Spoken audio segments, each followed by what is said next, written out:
KTV Originals।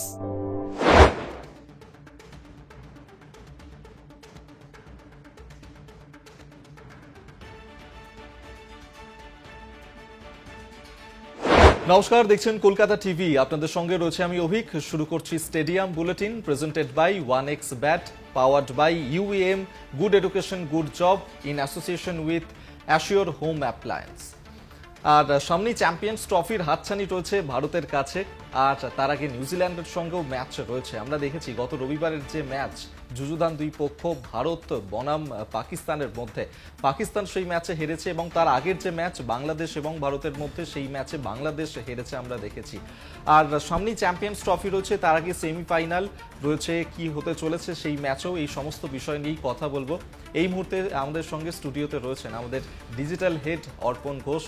অর্পণদা, প্রথমেই তোমাকে স্বাগত স্টেডিয়াম বুলেটিনে। অভিক, থ্যাংক ইউ, তোমাকে বড় থ্যাংক ইউ। দর্শকদের জানিয়ে রেখে আজকে আমাকে অভিক বসতে দেবে না বলেছিল, তার একটাই কারণ, ও হচ্ছে নিজে ডিরেক্টর এবং অভিনেতা, বলেছে তোমার যদি দাঁড়িয়ে আমার সঙ্গে ম্যাচ না করে তাহলে আমি তোমাকে নিয়ে শো করবো না, কারণ এত ঘন্টা খুব করতে আমি, তাহলে চলবে তো আজকে শোটা? অভিক না না, আজকের ডিরেক্টর কিন্তু এই শোয়ে তুমি আমাকে যেমন ডিরেকশন দিয়েছো সেই মতো আমরা আজকের এই শোটাকে এগিয়ে নিয়ে যাব। আজকের শোয়ের ডিরেক্টর সঙ্গীতা দে পিছন দিক থেকে রয়েছে, আমি শুধু অভিকের সঙ্গে সঙ্গত দিতে এসেছি। অভিক, এই তো আলোচনা চলবেই আমাদের। তোমার যে প্রশ্নটা বললে সেটা হচ্ছে, আমরা এখন বিন্দাস মেজাজে রয়েছি, আমরা ভারতীয় না, কারণ পাকিস্তান বাপ হতা হয়, ঠিক আছে, ভারত তো হারিয়ে দিয়েছে, সেই সঙ্গে পুরোপুরি ওরা নিজেরা আয়োজক, ওদের টুর্নামেন্ট থেকে ওরা নিজেরাই প্রথমে ছিটকে গিয়েছে। তো মানে এর থেকে লজ্জার আর কিছু হতে পারে না। একটা মজার জিনিস কি বলতো, সেটা হচ্ছে যে বিরাট কোহলি যে সেদিন সেঞ্চুরি করলো, ইসলামাবাদে উৎসব শুরু হয়ে গেছে। মানে কি কন্ডিশন তুমি ভেবে দেখো, পাকিস্তান হারছে, ইসলামাবাদে বিরাট কোহলি সেঞ্চুরি করায় উৎসব চলছে, তাহলে দেশটার কি কন্ডিশন তুমি ভাবো। আর ক্রিকেটার হিসেবে, মানে ভারতীয় ক্রিকেট প্রেমী হিসেবে আমরা তো ভীষণভাবে এক্সাইটেড, কারণ বিরাট কোহলি শুধুমাত্র ভারতের জন্য নয়, তিনি ওয়ার্ল্ড ক্রিকেটে দ্য ম্যাজিক্যাল ম্যান। তো সেই কারণে বিরাট কোহলিকে নিয়ে উৎসব সবসময় আমাদের ভালো লাগবে। আর দ্বিতীয়ত যেটা হচ্ছে যে বাংলাদেশ পাকিস্তান দুজনেই ছিটকে গিয়েছে টুর্নামেন্ট থেকে, তার একটাই কারণ, দুজনেই দুটো করে ম্যাচ খেলে ফেলেছে, দুটোতেই হার। বাকি রয়েছে নিউজিল্যান্ড এবং ভারতের ম্যাচ, যেটা আগামী রবিবার দিন রয়েছে। এবার প্রশ্নটা হচ্ছে যে এখন যে টেবিল স্ট্যান্ডার্ড, সেখানে হচ্ছে 1 নম্বরে নিউজিল্যান্ড রান রেটের নিরিখে বেশি, 2 নম্বরে রয়েছে ভারত। এবার যেটা আমাদের ভারতীয় হিসেবে আসা, কি গ্রুপ চ্যাম্পিয়ন হয়ে কি ভারত সেমিতে ঢুকছে? অলরেডি সেমিতে চলে গিয়েছে, কিন্তু লাস্ট ম্যাচ এখনো বাকি রয়েছে। তাহলে সেটা কি হবে? মানে সেটার যা হিসেব এখনো পর্যন্ত, সেটা হচ্ছে যে জিতবে ভারত নিউজিল্যান্ড ম্যাচে, সেই কিন্তু গ্রুপ চ্যাম্পিয়ন হয়ে সেমিতে যাচ্ছে। সেমিতে দুজনেই চলে গেছে, কিন্তু চ্যাম্পিয়ন হওয়ার নিরিখে টেবিলটা দেখার জন্য আর কি। তো রবিবার ম্যাচ ভারত এবং নিউজিল্যান্ড, আশা করছি 3-0 করেই গ্রুপ থেকে সেমিতে পৌঁছচ্ছে ভারত। একেবারে। আর তুমি বিরাট কোহলির কথা বলছিলে, বিরাট কোহলি আমি দেখলাম যে গত রবিবার সেঞ্চুরি তার সেলিব্রেশন শুরু হয়েছিল, এবং আজকে মঙ্গলবার সেই সেলিব্রেশন কিন্তু এখনো পর্যন্ত চলছে, সেই রেসটা কিন্তু এখনো পর্যন্ত থেকেই গিয়েছে। একদম দেশ জুড়ে তো বটেই, ওয়ার্ল্ড জুড়ে চলছে, বিশ্ব জুড়ে চলছে কিং কোহলির কামব্যাক, যেটা আমরা আমাদের যে মানে টাইটেল এই শো এর আর কি, মহাযুদ্ধের রোকো। রোহিত শর্মা তো ফর্মে ফিরে গিয়েছেন ইংল্যান্ড সিরিজ থেকে, বাকি ছিল কোহলির ফর্মে ফেরাটা সময়ের অপেক্ষা ছিল। কারণ তুমি যদি বাংলাদেশের সঙ্গে ম্যাচ দেখো, দারুণ নক, কতগুলো শট খেলেছেন, একদম দেখি মনে হচ্ছিল যে তিনি ছন্দে আছেন। সেই ছন্দটা যে তিনি ফিরে পেয়েছেন পাকিস্তান ম্যাচে, বড় ম্যাচে, বিগ ম্যাচ, বিগ প্লেয়ার, ঠিক আছে, বড় ম্যাচে তিনি ছন্দে এসেছেন এবং সেঞ্চুরি করেছেন। যদি আমরা পিসাকে বলবো, সঙ্গীতাদিকে বলবো, সঙ্গীতাদি, আমরা যদি বিরাট কোহলির গ্রাফিক্সটা একবার দেখে নিই। বিরাট কোহলি 5টি রেকর্ড করেছে অভিক সেঞ্চুরি করার সঙ্গে সঙ্গে, সেই রেকর্ডটা কি একবার দেখে নেওয়া যায়।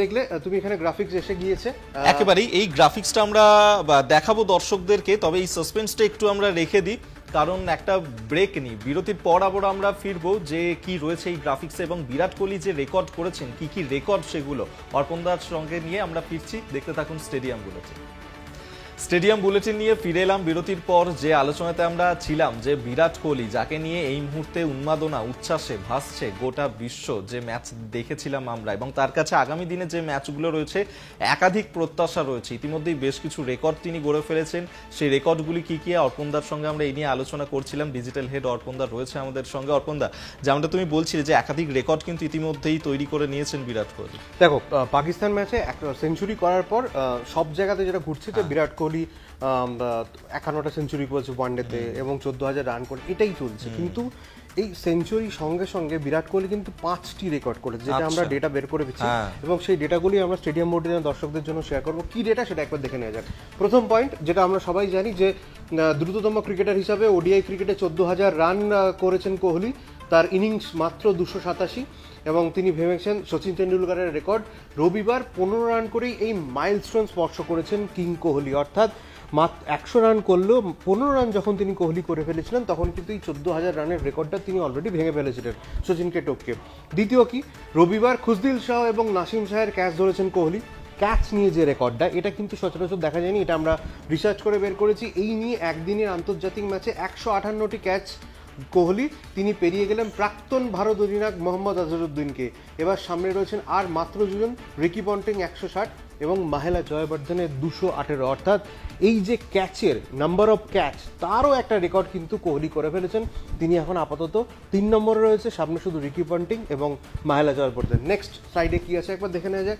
3 নম্বরে রয়েছে সব ধরনের ফরম্যাট মিলিয়ে পন্টিংকে টপকে তৃতীয় সর্বোচ্চ রান করেছেন কোহলি, তার রান 27,503 এই মুহূর্তে।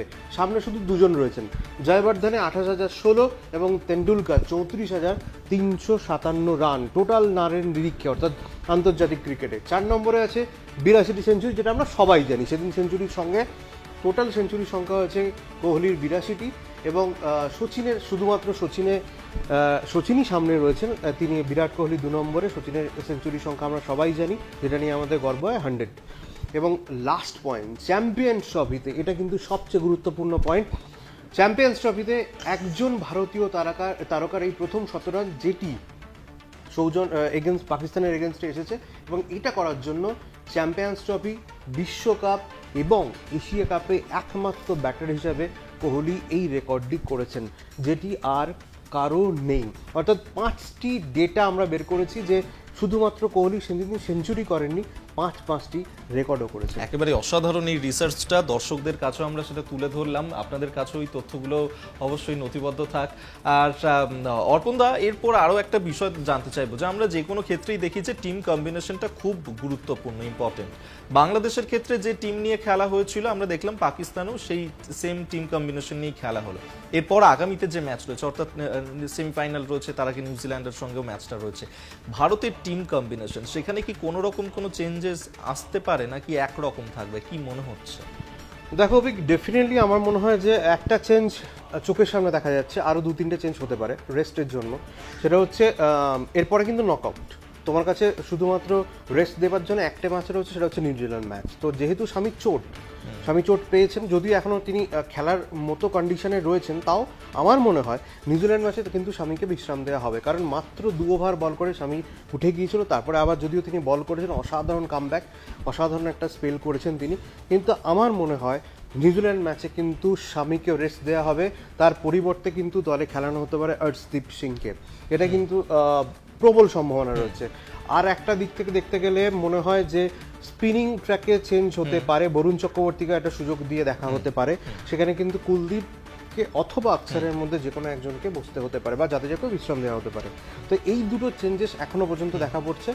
আমার মনে হয় না আর কোনো চেঞ্জেস হবে, কারণ এটা হচ্ছে যদি স্বামী চেঞ্জ হয় তাহলে 4th চেঞ্জ বিশ্রাম হিসাবে, যেহেতু তাকে চোট লেগেছে। কারণ গম্ভীর এমন একজন মানুষ, তিনি সাধারণত উইনিং কম্বিনেশন ভাগেন না, সেটা যে ম্যাচই হোক না কেন। যেহেতু সামনেই তোমার নকআউট, এবং সেই কারণে কিন্তু আমার মনে হয় নিউজিল্যান্ডের জন্য তিনি দুটো চেঞ্জেস করতেই পারেন। একেবারে আমাদের নজর থাকবে অবশ্যই সেই দিকে। তবে স্টেডিয়াম বুলেটিনে এখন সময় হচ্ছে আর একটা ছোট্ট বিরতি নেওয়ার। বিরতির পর আবারও ফিরছি, কোথাও যাবেন না। স্টেডিয়াম বুলেটিন নিয়ে ফিরে এলাম বিরতির পর, আর আমরা আলোচনা করছি সামনেই নিউজিল্যান্ডের সঙ্গে ম্যাচ রয়েছে, আর চ্যাম্পিয়ন্স ট্রফির সেমিফাইনালও রয়েছে। কি হতে চলেছে সেই ম্যাচে অবশ্যই আমাদের নজর রয়েছে সেদিকেই। আর আমাদের সঙ্গে এই মুহূর্তে স্টুডিওতে আমাদের ডিজিটাল হেড অর্পণ ঘোষ রয়েছেন, অর্পণদার সঙ্গেও কথা বলছি। অর্পণদা, ব্রেকে যাওয়ার আগে যে বিষয়টা নিয়ে আমরা কথা বলছিলাম যে কোথাও গিয়ে হয়তো সামনের যে ম্যাচটা রয়েছে সেখানে টিম কম্বিনেশনে একটা চেঞ্জেস আসতে পারে, কারণ চোট পেয়েছেন মোহাম্মদ শামি বা রোহিত শর্মা, তাকেও হয়তো পরিবর্তন করা হতে পারে। কি মনে হচ্ছে তাদের জায়গায় নতুন করে কাকে আনা হতে পারে, এখনো পর্যন্ত কি সম্ভাবনা থাকছে? দেখো, যদি চেঞ্জ হয় স্বামী হবে, যেটা আগে বলছিলাম যে 4th চেঞ্জ ওটা হতে পারে, যদি একান্ত স্বচ্ছন্দ না হন স্বামী, কারণ সামনেই তো আমার নকআউট হচ্ছে, সেখানে স্বামীকে খেলতেই হবে, কারণ বুমরার অভাব পূরণ করার জন্য একমাত্র স্বামী ভরসা। এবং তারপর থেকে যোগ্য সংগত হর্ষিত রানা দিচ্ছেন এবং হার্দিক পান্ডিয়া তো অলরাউন্ড পারফরমেন্স করছেন। তার বদলে বারবার বলছি যে স্বামীর পরিবর্তে একমাত্র রিপ্লেসমেন্ট হতে পারে হর্ষদীপ সিং, তাকে কিন্তু নিউজিল্যান্ড ম্যাচে দেখলে অবাক হওয়ার কিছু থাকবে না। আর একটা বিষয় হচ্ছে রোহিত শর্মা তো খেলবেন অবশ্যই, কারণ তিনি অধিনায়ক, এবং আমার মনে হয় রোহিত শর্মা যে খেলাটা ইদানিংকালে খেলছে, তুমি 2023 ওয়ার্ল্ড কাপ যদি তুমি দেখো তাহলে কিন্তু রোহিত শর্মা নকিং খেলছে, মানে আসছেন অ্যাঙ্কার পার্ট যেটা বলা হয় যে কোনো জিনিসের, সেটা কিন্তু তিনি খেলে দিয়ে চলে যাচ্ছেন। মানে তিনি সেঞ্চুরি তো করছেন, সেঞ্চুরি যদি নাও করা হয় টিমকে 10 ওভার ব্যাট করে তিনি এমন একটা জায়গায় নিয়ে চলে যাচ্ছেন যেখানে টিম অনেক ইজিলি তাদের রানটাকে বা ইনিংসটাকে এগিয়ে নিয়ে যেতে পারে যারা পরবর্তী ক্ষেত্রে আসবে। তো সেই দিক থেকে বলতে গেলে রোহিত শর্মা অসাধারণ ছন্দে রয়েছেন ইংল্যান্ড সিরিজ থেকে, কোহলি তো ছন্দে এসে গিয়েছে, অতএব তুমি আর গিলকে তো অবশ্যই বলতে হবে, যদি ওয়ে আউটটা না হতো গিল কিন্তু আবার একটা সেঞ্চুরি করতে, এটা নিয়ে কোনো ডাউট নেই। অতএব তুমি যদি ওপেনিং কম্বিনেশন দেখো তাহলে রোহিত এবং গিল থাকছেই, 3 নম্বরে কোহলি যেমন নামছে তিনি নামছেন। এবার যে চেঞ্জেসটা আছে, কখনো KL রাহুল নামছে, কখনো শ্রেয়স আইয়ার নামছে, শ্রেয়স আইয়ার ইন জেনারেল 4 নম্বরে নামছেন, শ্রেয়স আইয়ার কিন্তু দারুণ ছন্দে রয়েছে, যেটা আমরা বারবার স্টেডিয়াম রুটে আলোচনা করছি। সেটা হচ্ছে যে যখন কোনো মানুষ অসাধারণ ছন্দে থাকে তার সঙ্গে কিন্তু শুধুমাত্র তার টেকনিকটা দেখলে না, মেন্টাল কন্ডিশনটা কিন্তু ভীষণ ইম্পর্টেন্ট। তুমি যখন লাস্ট 1-2 বছর দেখো, শ্রেয়স আইয়ার কিন্তু টপ মেন্টাল কন্ডিশনে রয়েছে। কীরকম সেটা যদি দেখো তাহলে হচ্ছে KKR তিনি উইনিং ক্যাপ্টেন, তারপর তিনি IPL এর একটা দারুণ বাজেট পেয়ে অন্য দলের অধিনায়ক হিসাবে আছেন, এবং তারপর তিনি ইন্ডিয়া টিমের হয়ে খেলছেন এবং অসাধারণ নক খেলছেন। অর্থাৎ মেন্টাল কন্ডিশন শ্রেয়স আইয়ার দারুণ জায়গায় রয়েছে, সেই দিক থেকে শ্রেয়স আইয়ার থাকছেন, এটা নিয়ে কোনো ডাউট নেই। তারপরে কিন্তু KL রাহুল যেমন আছেন তিনি থাকছেন, অলরাউন্ডার পারফরমেন্স হিসাবে তিনি কিপিংও করছেন। তারপরে তোমার এখানে আছে অক্ষর প্যাটেল, রবীন্দ্র জাদেজা, এখানে কোনো চেঞ্জেসের জায়গা নেই অভিক। শুধু চেঞ্জ যেটা হতে, আমি তো আবারও বলছি যে যদি চেঞ্জ হয়, যদি বিশ্রাম দেওয়া হয় তাহলে একমাত্র স্বামীকেই দেওয়া হবে, ইদার বরুণ চক্রবর্তী যেহেতু স্কোয়াডে ইনক্লুড করা হয়েছে তাকে কুলদীপ অথবা অক্ষর প্যাটেলের জায়গায় খেলানো হতে পারে, এছাড়া কিন্তু আর কোনো চেঞ্জেস আমি দেখছি না একেবারে। আর সেখানে যদি এই ধরনের চেঞ্জেস নিয়ে আসা মানে তো সেখানে নিজেদের স্ট্র্যাটেজিটাও কোথাও গিয়ে একটু হলেও বদলাতে হয়, কারণ যেহেতু নতুন টিম মেম্বার সেখানে অ্যাড অন হচ্ছেন, তো সেক্ষেত্রে স্ট্র্যাটেজির ক্ষেত্রে কি কোনো পরিবর্তন আসতে পারে? আমি স্পেসিফিকলি নিউজিল্যান্ড ম্যাচটার ক্ষেত্রে তোমার কাছে জানতে চাইব। দেখো, সেমির জন্য আলাদা স্ট্র্যাটেজি ডেফিনেটলি থাকবে, তবে আমার মনে হয় গ্রুপ স্টেজে গম্ভীর কিছু পরিবর্তন করবেন না। টস ভাগ্যটা রোহিত শর্মা সত্যি খারাপ যাচ্ছে, তো রোহিত শর্মা যদি আমার মনে হয় টসে জেতেন, আমার মনে হয় তিনিও ফিল্ডিংই করতে চাইবেন, কারণ রান চেসটা এখানে ইম্পর্টেন্ট হয়ে যাচ্ছে, যদিও বল রাতের দিকে ভীষণ স্লো হয়ে যাচ্ছে। এবার যেটা হতে পারে যে ব্যাটাররা কিরম কন্ডিশনে রয়েছে, একটা বড় রান করার দিকে যদি আমরা টার্গেট নিই তাহলে প্রথমে আমরা ব্যাট করতে পারি, নাহলে কিন্তু আমার মনে হয় রোহিত শর্মা আগের দিনও তিনি বলেছেন টসের সময় যে আমি জিতলে হয়তো ফিল্ডিংই নিতাম, এবং সেটাই হয়েছে। আমার মনে হয় যে নিউজিল্যান্ড ম্যাচে রোহিত শর্মা যদি টসে যেতেন, গম্ভীর এই একটা স্ট্র্যাটেজি চেঞ্জ করতে পারেন যে আমরা আগে ব্যাট করব, বোর্ডে একটা কত রান তুলতে পারি সেটা দেখব, সেইটা একটা হতে পারে। এছাড়া আমার মনে হয় না গ্রুপ স্টেজে কোনো চেঞ্জেস আসছে, সমস্ত স্ট্র্যাটেজি কিন্তু নকআউটের জন্য অর্থাৎ সেমির জন্য কিন্তু গৌতম গম্ভীর তুলে রাখবেন। ভুলে গেলে হবে না অভিক, গৌতম গম্ভীর কিন্তু সাদা বলের কিং, ব্যাটে যেমন বিরাট কোহলি, স্ট্র্যাটেজিতে কিন্তু গম্ভীর কিং। একেবারে, অর্থাৎ একাধিক স্ট্র্যাটেজি কিন্তু সেক্ষেত্রে থাকতেই পারে। নিউজিল্যান্ড ম্যাচে আর কি কি স্ট্র্যাটেজি থাকছে, পাশাপাশি সেমিফাইনাল ম্যাচে কি কি স্ট্র্যাটেজি থাকবে সেই নিয়েও আমরা আলোচনায় ফিরবো। তবে সময় হচ্ছে আরো একটা বিরতি নিয়ে, আর বিরতির পর আবারও ফিরছি। দেখতে থাকুন স্টেডিয়াম বুলেটিন। স্টেডিয়াম বুলেটিন নিয়ে ফিরে এলাম বিরতির পর। যে আলোচনায় আমরা রয়েছি, সামনে নিউজিল্যান্ডের সঙ্গে ভারতের ম্যাচ রয়েছে, আর সামনেই রয়েছে তারপর চ্যাম্পিয়ন্স ট্রফি কি হতে চলেছে, নজর রয়েছে প্রত্যেকেরই। অর্পণদা আমাদের সঙ্গে এই মুহূর্তে রয়েছে। অর্পণদা, কিছুক্ষণ আগে তোমার সঙ্গে আলোচনা হচ্ছিল যে নিউজিল্যান্ড ম্যাচের ক্ষেত্রে কি কি স্ট্র্যাটেজি হতে পারে, তাছাড়াও তো সেমিফাইনাল রয়েছে, অত্যন্ত গুরুত্বপূর্ণ সেই ম্যাচও, সেক্ষেত্রে কি স্ট্র্যাটেজি থাকবে ভারত? যেটা তোমায় বললাম অভিক, সেটা হচ্ছে যে নিউজিল্যান্ড ম্যাচে আমার মনে হয় না খুব একটা স্ট্র্যাটেজি কিছু চেঞ্জেস হবে বলে। যদি গম্ভীর চান তিনি তাহলে প্রথমে, যদি রোহিত শর্মা টস জেতেন তা আমার মনে হয় বোর্ডে কত রান তুলতে পারে ব্যাটারটা সেটা একটা পরীক্ষিত হতে পারে, এর থেকে আর কোনো চেঞ্জেস হবে বলে আমার মনে হয় না। হ্যাঁ, তুমি দুটো ফোর্স চেঞ্জ হলেও হতে পারে, এর থেকে একজন বিশ্রাম, একজনের জাস্ট চেঞ্জেসের জন্য হতে পারে। সেমিতে কি স্ট্র্যাটেজি হবে, আমার মনে হয় যে টিম নিয়ে ভারত দুটো ম্যাচ জিতেছে, অর্থাৎ বাংলাদেশ এবং পাকিস্তান, এই মুহূর্তে আশা করাচ্ছে নিউজিল্যান্ড ম্যাচও জিতবে। বাংলাদেশ পাকিস্তানে যে টিম কম্বিনেশন ছিল, আমার মনে হয় সেম টিম কম্বিনেশন নকআউটেও থাকছে, সেটা তো অবশ্যই থাকছে, এবং সেটা ডিপেন্ড করছে যে কোন মাঠে কোন খেলা হবে, কারণ সেমিফাইনাল যখন উঠবে তা ডিপেন্ড করছে যে টেবিলের ওপর, টেবিলে 1-2 যেরকম হবে সেইভাবে কিন্তু ম্যাচ পড়ছে, তো কোন মাঠে হবে সেটা ইম্পর্টেন্ট, সেখানের পিচ কীরকম, ডিউ ফ্যাক্টর হতে পারে কিনা সেইগুলো মাথায় রেখে কিন্তু সম্পূর্ণ স্ট্র্যাটেজি ডিসাইড হবে। আমার মনে হয় এই স্ট্র্যাটেজিটা গম্ভীর আফটার 2 মার্চের পরই নেবেন, কারণ রোববার দিন নিউজিল্যান্ডের সঙ্গে ম্যাচ রয়েছে। এছাড়া আমার মনে হয় না কোনো চেঞ্জেসের প্রয়োজন আছে বলে। এবার আরেকটা জিনিস যেটা অভিক না বললেই না, রোকো আমাদের একদম মোহযুদ্ধে রোকো যেটা আছে, আমার মনে হয় যে আমরা যারা ভারতীয় সেই আমেজটা আবার পাচ্ছি। এই যে একটা সময় হতো না মাহি মাররা, তো এখন হচ্ছে বিরাট আর রোহিত শর্মা, ঠিক আছে? তো এই দুটো কম্বিনেশন কিন্তু আবার ক্লিক করতে শুরু করেছে। আমরা কিন্তু আবারও আশার আলো দেখছি। জানি না কি হবে, এখনো 2027 অনেক দেরি। কেন ম্যাজিকের অপেক্ষায় রয়েছে যে আবার কোনো নতুন ম্যাজিক তাদের কাছ থেকে একদম। আমার মনে হয় ব্যাট থেকে তাদের ব্যাট অলরেডি কথা বলতে শুরু করেছে, কথা তো বলবেই। আমার মনে হয় 2027টা নিয়ে একটু আর্লি কমেন্ট হয়ে যাচ্ছে, তাও আমরা আশা হারাতে চাই না। আমার মনে হয় যে রোহিত শর্মা আবার কাপটা তুলবেন 2027 সালে, সেই অপেক্ষায় রয়েছি, যদিও এখনো 2 বছর বাকি। আর কি, অর্থাৎ একাধিক আশা আমাদের তাদের কাছ থেকে রয়েছে, আর সেই সমস্ত আশা প্রত্যাশাগুলো পূরণ হয় কিনা দেখা যাক কি হতে চলেছে। তবে এই যে ম্যাচ নিয়ে যখন আমরা কথা বলছি, যার নাম একান্তই না করলে নয়, তিনি হচ্ছেন মহেন্দ্র সিং ধোনি। কেন বলছি, আমরা দেখলাম যে এই পাকিস্তান বনাম ভারতের সঙ্গে যে ম্যাচটা চলছিল, সেই সময় মহেন্দ্র সিং ধোনি তিনি চেন্নাই সুপার কিংসের জার্সি পরে খেলা দেখছিলেন। কি বলবে, তাকে কি আমরা আইপিএল আবার দেখতে পাচ্ছি? অর্থাৎ দেখো, এই যে ডায়লগটা দিলাম না আগে, মাহি মাররা হ্যায়, তো আইপিএল আবার সেটাই দেখা যাবে, যেটা এক্সক্লুসিভলি স্টেডিয়াম বুলেটিনের দর্শকদের জন্য খবর দিয়ে রাখি। আজকে মহেন্দ্র সিং ধোনি 2025 আইপিএলে খেলবেন এবং তার জন্য কি স্ট্র্যাটেজি নিচ্ছেন সেটা আজকে ডিসক্লোজ করছি। সেটা হচ্ছে মহেন্দ্র সিং ধোনি তিনি তার ব্যাট পরিবর্তন করছেন। মিরাটে একটি ব্যাট প্রস্তুতকারক সংস্থাকে সেই ব্যাট তৈরি করে দেওয়া হয়েছে। তার রিজনটা হচ্ছে মহেন্দ্র সিং ধোনি এতদিন খেলতেন যে ওজনের ব্যাটে, সেটা হচ্ছে 1250 গ্রাম থেকে 1300 গ্রাম। এখন তিনি ওজনটা একটু কমাচ্ছেন, অর্থাৎ 1220 থেকে 1230 গ্রাম ব্যাটে তিনি খেলবেন। সেই কারণে কিন্তু স্পেশাল ব্যাট মহেন্দ্র সিং ধোনির জন্য বানানো হচ্ছে। ইতিমধ্যে 4 রকমের ব্যাট মহেন্দ্র সিং ধোনিকে দেওয়া হয়েছে, তিনি সেগুলো পরীক্ষা করে দেখছেন। আপনাদের আরও একটা আপডেট দিয়ে রাখি, চেন্নাই সুপার কিংসের এখনও প্র্যাকটিস সেশন শুরু হয়নি, সেই কারণে ঝাড়খণ্ড স্টেডিয়ামে ধোনি ইনডোর প্র্যাকটিস শুরু করে দিয়েছেন। বল মেশিনের সঙ্গে তিনি প্র্যাকটিস করছেন এবং 4টি ব্যাট যে ধোনিকে দেওয়া হয়েছে, সেই 4টি ব্যাটেই তিনি প্র্যাকটিস করছেন। কোনটা কমফোর্টেবল সেটা তিনি ডিসাইড করবেন অল্প দিনের মধ্যে, যতদূর সম্ভব আগামী সপ্তাহের মধ্যে তিনি সিদ্ধান্ত নিয়ে নেবেন যে কোন ব্যাটে তিনি খেলবেন এবং ওজন ঠিক কতটা হবে। এখনো পর্যন্ত যা খবর, 1220 থেকে 1230 গ্রাম ব্যাটে খেলবেন মহেন্দ্র সিং ধোনি।